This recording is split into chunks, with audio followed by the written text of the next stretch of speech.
I got a call from a woman claiming to be my husband's wife and the mother of his 9-year-old son. I almost laughed. I thought it was a mistake, a wrong number, someone's cruel joke. I was standing in my kitchen in the house Marcus and I had built together, wearing the anniversary bracelet he gave me last spring. 12 years. 12 years of marriage, and I answered that call like it was nothing. Like my entire life wasn't about to be dismantled in under 4 minutes. Let me tell you about Marcus. Because you need to understand what I thought I had before I tell you what I lost. He was the kind of husband women pointed at. Steady, handsome in that quiet, reliable way. Good father to our 2 daughters. He coached soccer on Saturdays when he was home. He remembered my mother's birthday. He cried at our youngest's kindergarten graduation. We had date nights. We had inside jokes. We had a life that I was genuinely, actively proud of. He traveled for work. Always had, since before we even married. Regional sales director. 3, sometimes 4 days a week on the road.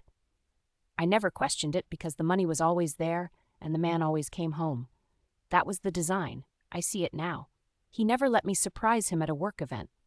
Not once in 12 years. Every time I suggested it, he found a gentle reason why it wasn't a good idea. Too hectic. Client dinners. He'd feel distracted worrying about me. I thought it was consideration. It was control. There was a credit card I wasn't allowed access to. Business expenses.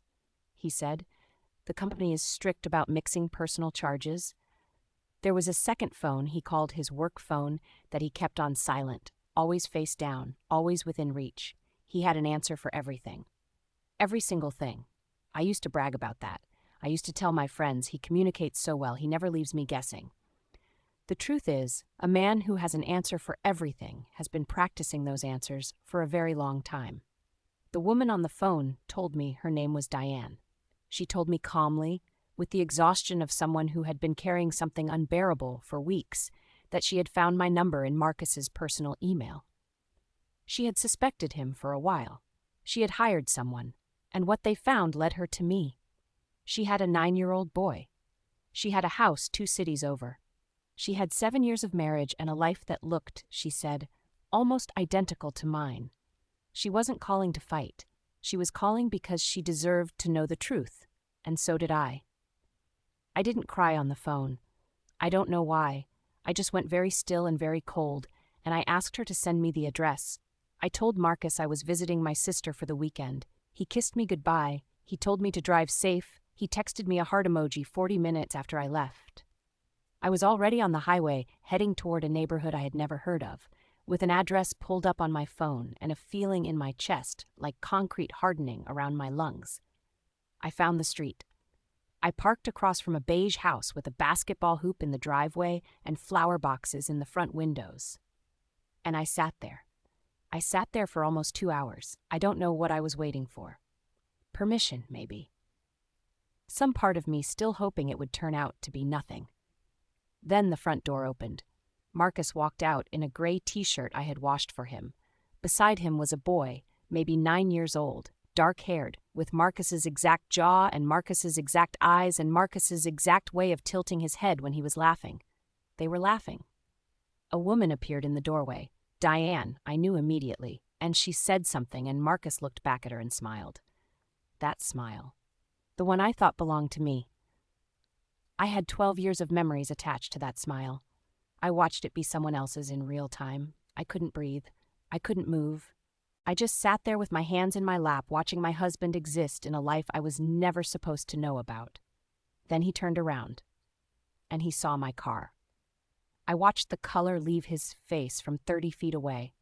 What followed was the worst conversation of my life, standing on a sidewalk in a neighborhood I had never been to, with his other wife watching from her doorway and his son being quietly ushered inside.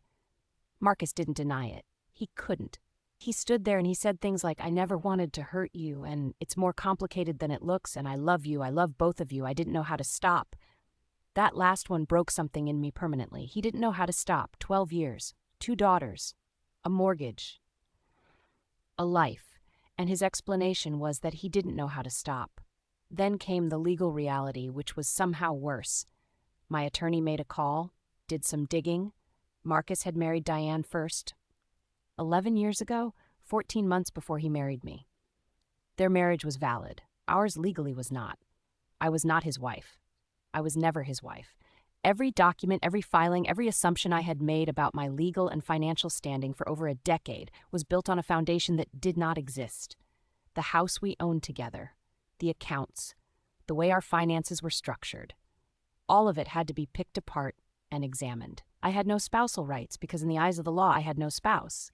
He had been splitting himself in half for years. Holidays, weekends, school events, anniversaries, divided and scheduled and managed like a logistics problem. We were both full lives to him. We were both part-time. My daughters know their father lied. That is something a child should never have to learn. And they learned it. And I have to sit across from them every morning and figure out how to be steady when I am anything but. The money is being fought over. The house is complicated. Everything is complicated. There are days I feel nothing, and days I feel everything, and days I replay moments from 12 years of marriage and understand them completely differently than I did when I was living them. He built something with me that was real to me. That part isn't nothing. But it was also, at the same time, entirely a performance. I was a cast member in a life I thought I was the lead of. That is a specific kind of grief that I don't have a word for yet. I'm not telling you this for sympathy. I'm telling you this because I ignored things I felt. I explained away things that didn't add up. I trusted the performance because it was a good one, and because I loved him, and because it is very human to choose the comfortable story over the terrifying one. Don't do that. Don't do what I did. I want you to know, if you have a gut feeling, trust it. Drop your story below. I read everyone.